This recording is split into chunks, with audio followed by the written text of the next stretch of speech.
வணக்கம். HDF radio வழங்கும் அமரர் கல்கியின் பொன்னியின் செல்வன் முதல் பாகம் புதுவெள்ளம் 18ஆம் அத்தியாயம் இடும்பன்காரி.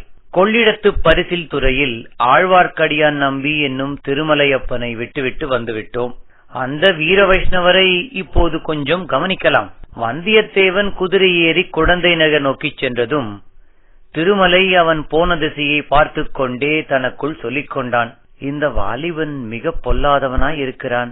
நாம் தட்டியில் நுழைந்தால் இவன் கோலத்தில் நுழைகிறான். இவன் உண்மையில் யாருடைய ஆள், எதற்காக எங்கே போகிறான் என்பதை நம்மால் கண்டுபிடிக்க முடியவில்லை. கடம்பூர் மாளிகையில் நடந்த சதிக்கூட்டத்தில் இவன் கலந்து கொண்டானா என்றும் தெரியவில்லை. நல்ல வேளையாக குடந்தை சோதிடரை பற்றி இவனிடம் சொல்லி வைத்தோம். நம்மால் அறிய முடியாததை குழந்தை சோதிடராவது தெரிந்து கொள்கிறாரா பார்க்கலாம். என்ன சாமி, அரச மரத்தோடு பேசுறீங்களா, உங்களுக்கு நீங்களே பேசிக்கிறீங்களா என்ற குரலை கேட்டு ஆழ்வார்க்கடியான் நம்பி திரும்பி பார்த்தான். கடம்பூரில் இருந்து வந்த வந்தியத்தேவனுக்கு குதிரை பிடித்துக் கொண்டு வந்த பணியாள் பக்கத்தில் நின்றான். அப்பனே, நீயா கேட்டாய்? நான் எனக்கு நானே பேசிக்கொள்ளவும் இல்லை, அரச மரத்தோடு பேசவும் இல்லை. இந்த மரத்தின் மேலே ஒரு வேதாளம் இருக்கிறது, அதனோடு சிறிது சல்லாபம் செய்தேன் என்றார் திருமலையப்பர். ஓ, அப்படிங்களா?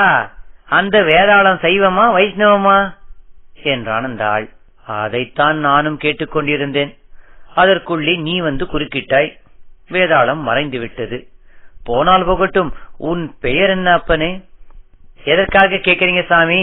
நடுக்கொள்ளிடத்தில் படகு விழாமல் காப்பாற்றினாயே, அப்படிப்பட்ட புண்ணியவானாகிய உன்னை நான் ஞாபகத்தில் வைத்துக் கொள்ள வேண்டாமா? என்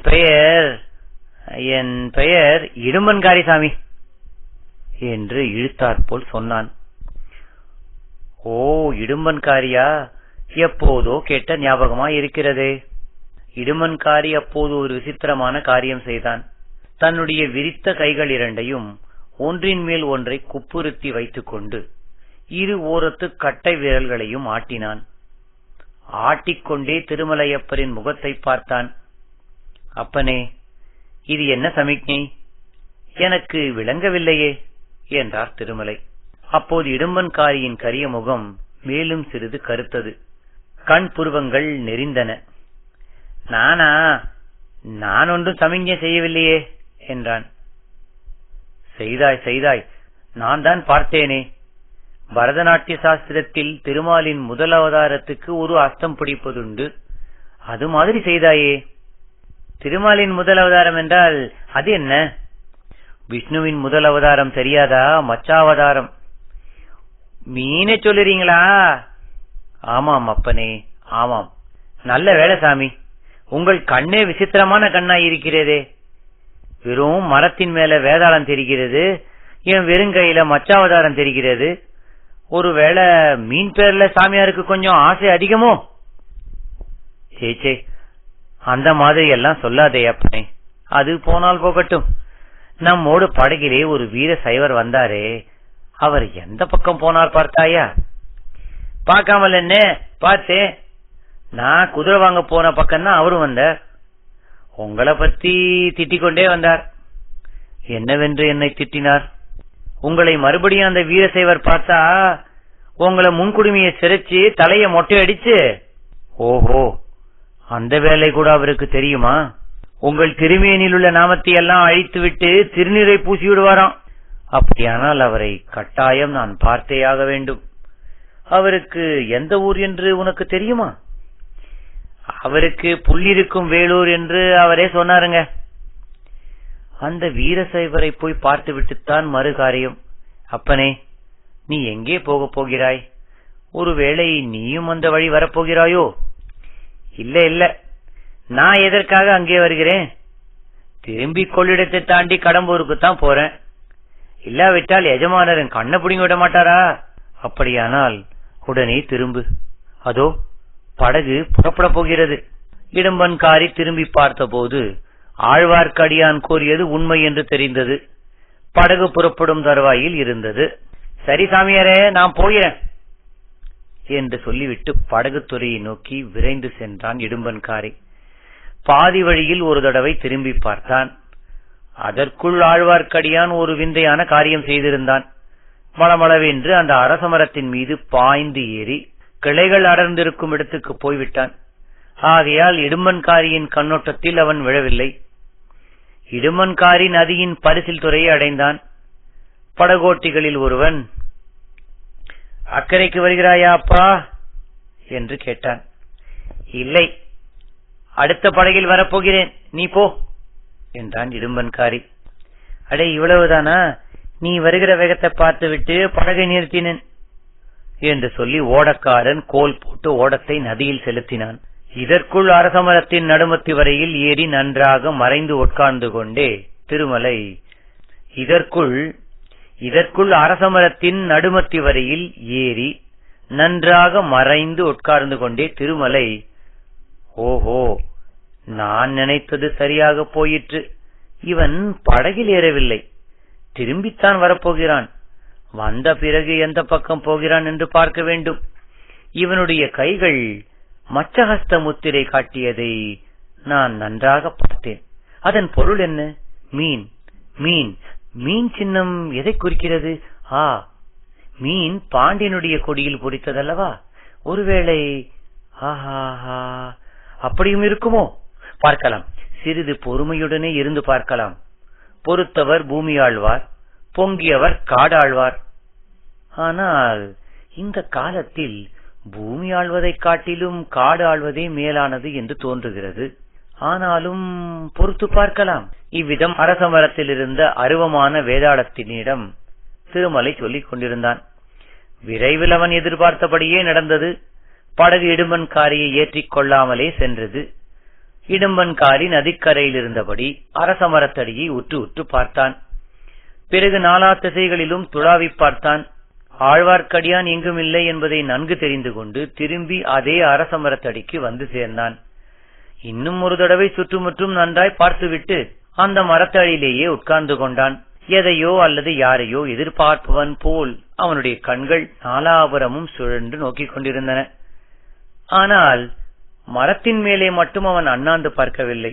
பார்த்திருந்தாலும் திருமலை நன்றாக தம் திருமேனியை மறைத்துக் கொண்டிருந்தபடியால் மரத்தின் மேல் அவர் உட்கார்ந்திருப்பது இடும்பன்காரிக்கு தெரிந்திராது. சுமார் ஒரு நாழிகை நேரம் இவ்விதம் சென்றது. திருமலைக்கு கால்கள் மரத்து போகத் தொடங்கின. இனி வெகு நேரம் மரத்தின் மேல் இருக்க முடியாது என்று தோன்றியது. இடும்பனோ மரத்தடியிலிருந்து எழுந்திருக்கும் வழியாக தோன்றவில்லை. தப்பித்து போவது எப்படி? எவ்வளவு ஜாக்கிரதையாக மரத்தின் மறுபக்கத்தில் இறங்கினாலும் ஏதாவது சத்தம் கேளாமல் இராது. கேட்டால் இடும்பன்காரி உடனே பார்த்து விடுவான். அவனோ இடுப்பில் ஒரு கூரிய கொடுவாளை செருகிக் கொண்டிருந்தான். அதை தன் பேரில் அவன் பிரயோகிக்க மாட்டான் என்பது என்ன நிச்சயம்? வேறு என்னதான் செய்வது? பேய் பிசாசை போல் பயங்கரமாக சத்தமிட்டுக் கொண்டு இடும்பனின் மேலேயே குதிக்கலாமா? குதித்தால் தன்னை வேதாளம் என்று நினைத்துக் கொண்டு அவன் பயத்தினால் மூர்ச்சியடைந்து விழலாம் அல்லவா? அல்லது தப்பியோட பார்க்கலாம் அல்லவா? அச்சமயம் தானும் தப்பி ஓடிவிடலாம். இவ்விதம் திருமலை எண்ணிய சமயத்தில் அவனுடைய சோதனை முடிவடையும் என தோன்றியது. ஒரு ஆள் தென்மேற்கிலிருந்து, அதாவது குழந்தை சாலை வழியாக வந்து கொண்டிருந்தான். அவனுக்காகத்தான் இடும்பன்காரி இத்தனை நேரமாய் காத்திருக்கிறான் என்று திருமலையின் உள்ளுணர்ச்சி கூறியது. புது ஆள் வந்ததை பார்த்ததும் அரசமரத்தடியில் உட்கார்ந்திருந்த இடும்பன் எழுந்து நின்றான். வந்தவன் முன்னால் இடும்பன் செய்த சமிஞ்ஞையை செய்தான். அதாவது ஒரு விரித்த புறங்கையின் மேல் இன்னொரு விரித்த கையை வைத்து 2 கட்டை விரல்களை ஆட்டி மச்சஹஸ்தம் பிடித்து காட்டினான். அதை பார்த்த இடும்பனும் அதே மாதிரி செய்து காட்டினான். உன் பெயர் என்ன என்று வந்தவன் கேட்டான். என் பெயர் இடும்பன்காரி. உன் பெயர்? சோமன் சாம்பவன். உன்னைத்தான் எதிர்பார்த்து கொண்டிருந்தேன். நானும் உன்னை தேடிக்கொண்டுதான் வந்தேன். நாம் எந்த திசையில் போக வேண்டும்? மேற்கு திசையில்தான். எவ்விடத்துக்கு? பகைவனின் பள்ளிப்படைக்கு. திருப்புறம்பயம் அருகில்? இறைந்து பேசாதே, யார் காதிலாவது விழப்போகிறது என்று சொல்லி சோமன் சாம்பவன் நாலா பக்கமும் பார்த்தான். இங்கே ஒருவரும் இல்லை. முன்னாலேயே நான் பார்த்து விட்டேன். பக்கத்தில் எங்கும் ஒளிந்திருக்கவும் இடமில்லையே. கிடையவே கிடையாது. அப்படியானால் புறப்படு. எனக்கு அவ்வளவு நன்றாக வழி தெரியாது. நீ முன்னால் போ, நான் சற்று பின்னால் வருகிறேன். வழி நல்ல வழி அல்ல. காடும் இடம் முள்ளும் கல்லுமாய் இருக்கும். ஜாகிரதையாக பார்த்து நடந்து வர வேண்டும். சரி சரி, நீ புறப்பட்டு போ. காட்டு வழியாயிருந்தாலும் யாராவது எதிர்பட்டால் மறைந்து கொள்ள வேண்டும். தெரிந்ததா? தெரிந்தது தெரிந்தது. இடும்பன்காரி கொள்ளிடக்கரையோடு மேற்கு திசையை நோக்கி போனான். அவனுக்கு சற்று பின்னால் சோமன் சாம்பவனும் தொடர்ந்து சென்றான். இருவரும் கண்ணுக்கு மறையும் வரையில் ஆழ்வார்க்கடியான் மரத்தின் மேலேயே இருந்தான். எல்லாவற்றையும் பார்த்து கொண்டும் கேட்டுக்கொண்டும் இருந்தான். ஆஹா, காலம் பொல்லாத காலம். எதிர்பாராத காரியங்கள் எல்லாம் நடைபெறுகின்றன. ஏதோ ஒரு பெரிய மர்மமான காரியத்தை தெரிந்து கொள்ள கடவுள் அருளால் சந்தர்ப்பம் கிடைத்திருக்கிறது. இனி நம்முடைய சாமர்த்தியத்தை பொறுத்தது விஷயத்தை அறிவது. கடம்பூர் மாளிகையில் அரைகுறையாகத்தான் தெரிந்து கொள்ள முடிந்தது. இங்கே அப்படி ஏமாந்து போகக்கூடாது. திருப்புறம்பயம் பள்ளிப்படை என்றால் கங்கமன்னன் பரிதிவீபதியின் பள்ளிப்படையைத்தான் சொல்லியிருக்க வேண்டும். அந்த பள்ளிப்படையை சுற்றி 100 வருஷம் ஆகிறது. ஆகையால் பாழடைந்து கிடக்கிறது. சுற்றிலும் காடு மண்டி கிடக்கிறது. கிராமமோ சற்று தூரத்தில் இருக்கிறது. அங்கே எதற்காக இவர்கள் போகிறார்கள்? இந்த 2 பேரும் மட்டும் பேச வேண்டிய விஷயமாயிருந்தால் இங்கேயே பேசிக் கொள்ளுவார்கள்.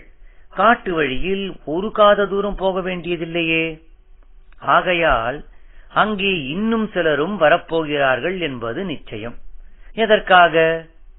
பரிதிவீபதியின் பள்ளிப்படையை பகைவனின் பள்ளிப்படை என்று இவர்களில் ஒருவன் சொல்வானேன்? பரிதிவீபதி யாருக்கு பகைவன்? ஆஹா, நாம் நினைத்தது உண்மையாகும் போலிருக்கிறதே. எதற்கும் பார்த்து தெரிந்து கொள்ளலாம். இவர்கள் கொள்ளிடக்கரையோடு போகிறார்கள். நாம் மண்ணிக்கரையோடு போகலாம். மண்ணிக்கரையில் காடு அதிக அடர்த்தியாயிருந்தாலும் பாதகமில்லை. காடும் மேடும் முள்ளும் கல்லும் நமக்கு என்ன இலட்சியம்? அவைதான் நம்மை கண்டு பயப்பட வேண்டும். இவ்வாறு எண்ணிக்கொண்டும் வாயோடு முணுமுணுத்துக் கொண்டும் திருமலை அரச மரத்திலிருந்து இறங்கி சற்று தெற்கு நோக்கி போனான். மண்ணியாறு வந்தது. அதன் கரையோடு மேற்கு நோக்கி நடையை கட்டினான். ஜனசஞ்சாரம் இல்லாத அடர்ந்த காடுகளின் வழியாக ஆழ்வார்க்கடியான் புகுந்து சென்று சூரியன் அஸ்தமிக்கும் சமயத்தில் திருப்புறம்பயம் பள்ளிப்படை கோயிலை அடைந்தான். இத்துடன் 18ஆம் அத்தியாயம் நிறைவு பெறுகிறது. மீண்டும் அடுத்த அத்தியாயத்தில் சந்திக்கும் வரை உங்களிடம் இருந்து விடைபெறுவது சான் பிரான்சிஸ்கோ பே ஏரியாவில் இருந்து ஸ்ரீ. நன்றி, வணக்கம்.